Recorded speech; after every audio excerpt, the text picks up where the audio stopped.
In recent years, Queensland has been pulling in more people than almost anywhere else in Australia. Huge migration flows from Victoria and New South Wales keep heading north, and according to the latest ABS data, Queensland remains the #1 internal migration destination in the country. And that means more people moving in, more renters looking for homes, and more pressure on the housing market to keep up with the demand. This shift is quietly creating one of the most interesting opportunities for flexible housing models like co-living. If you strip it back and think about what's really happening, it's simple. People are choosing lifestyle, jobs, affordability, and space. Cities like Brisbane, the Gold Coast, and the Sunshine Coast are growing fast, and that growth isn't slowing down. More workers, students, professionals, and families means more demand for rental housing, and traditional long-term rentals are starting to feel the squeeze. Vacancy rates in many Queensland markets are tight, and rents are rising. When demand outpaces supply, renters start looking for alternatives that are flexible, affordable, and community-focused. That's where co-living begins to make sense. Co-living isn't a fad. It's a practical response to real housing pressure. Instead of a single tenant in a house or apartment, co-living allows multiple people to live independently under one roof.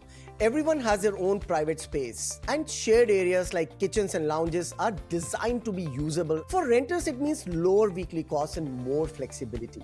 For investors, it means higher rental income and stronger yields. Now let's talk numbers, because this migration trend is reshaping how markets perform. When large number of people shift from Victoria and New South Wales into Queensland, pushes rental demand up. A property that might bring in $600 a week as standard rental can generate well above $1,200 a week when operated as co-living. That increase in gross rent is exactly what commercial investors begin to notice.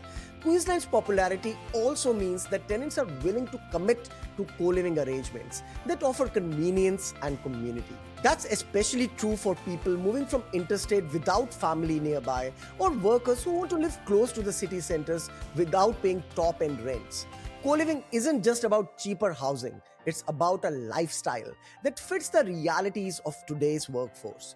People want connection, flexibility, and value, and Queensland growth is amplifying that demand. For investors, internal migration trends are a clear signal.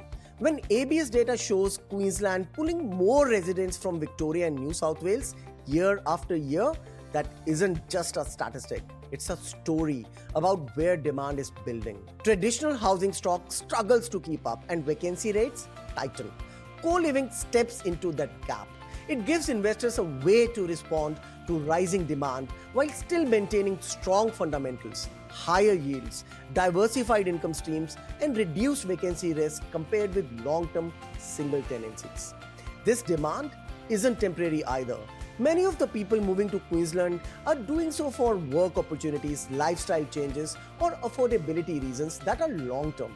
Looking at co-living not as a niche play, but as a natural evolution of how housing demand is shifting across states. Of course, co-living isn't right for every property or every market, but in places where migration flows are strong, like Brisbane, the Sunshine Coast, and the Gold Coast, the fundamentals are compelling. The combination of rising demand, tight vacancies, and a growing population means that flexible housing models could outperform many traditional approaches. At the end of the day, internal migration isn't just moving people around. It's reshaping entire housing markets. And when one state consistently attracts more residents than any other, as Queensland has, investors start to pay attention. Co-living is emerging as a part of the solution to housing pressure and a strategic opportunity for those thinking long-term. If this perspective helped you see Queensland's property market a little differently, make sure you like the video and subscribe to the channel. And if you want to understand how co-living works in real Queensland suburbs and what to look for before getting involved, stay connected. We will be breaking it down step by step in our upcoming videos. So this is Rajan Sharma, COO of Investor Partner Group, signing off. If you want to know more, feel free to DM me or put your queries in the comment. I'll be more than happy to respond to your queries. Thank you and see you in the next video.